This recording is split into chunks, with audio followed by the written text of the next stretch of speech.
So today we're talking about an introduction to genetics and some of the key terms that you're going to want to know. So first things first, DNA is stored in chromosomes, and humans have 23 pairs of chromosomes, and we call this your karyotype. So that's this on the left here, and each of these long strings is a chromosome. And so if you were to count all of those up, you would see that there are 46 in total, but because they're paired up, there's 23 pairs. Each pair of chromosomes, as you see on the right, contains the same set of genes. So for example, this chromosome at this location could have the gene to make the hemoglobin protein. Maybe it also has the gene to make your HLA-A markers, and maybe it has a gene to make an enzyme like lactase. If that chromosome, if one of them has that combination of genes to make that combination of proteins, then the other one has the same genes. So a gene is a section of DNA that codes for a protein. It's the instructions to make a sequence of amino acids, and that sequence of amino acids is going to fold into the specific protein shape.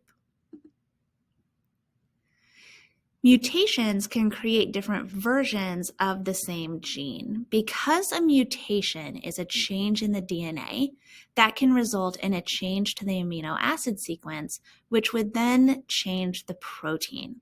So you're still going to have the same gene, but you're going to end up with a normal version, which is the non-mutated one.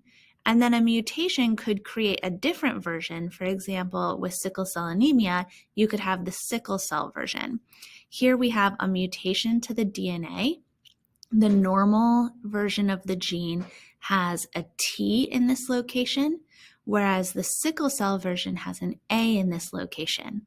That's going to result in two different amino acids, which is going to impact the shape of the protein and thus the shape of the cell. We call alleles different versions of the same gene. So before I said that we have a normal hemoglobin and a sickle cell hemoglobin, and that is true. The gene is for the hemoglobin protein, but we would say that someone has a normal allele and a sickle cell allele, and that is referring to the version of the gene that they have. So allele just means a version.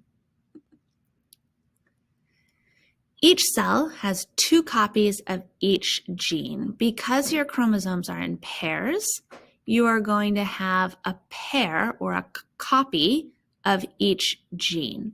And it's your combination of the alleles for those genes that results in your traits.